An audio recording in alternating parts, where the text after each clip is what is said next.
বক্তব্য নিয়ে আসবেন বরডাঙ্গা উপজেলা যুবদলের সংগ্রামী সদস্য সচিব আমাদের অত্যন্ত শ্রদ্ধাভাজন জনাব ইকবাল হোসেন ভাইকে বক্তব্য রাখার জন্য অনুরোধ করছি। আমরা সবাই ধৈর্য সহকারে ওনার বক্তব্য শুনব।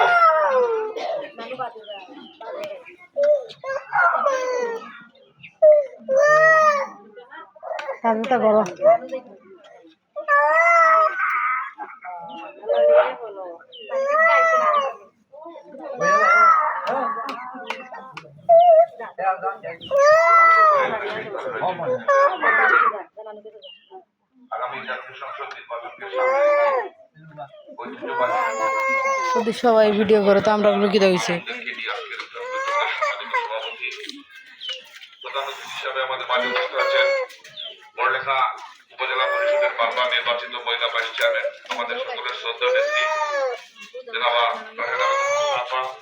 উপস্থিত ইউনিয়ন পরিষদের এই ওয়ার্ডের নির্বাচিত সদস্য এবং ইউপি সদস্য সায়রা বেগম সহ এই ওয়ার্ডের সাবেক সভাপতি বর্তমান সভাপতি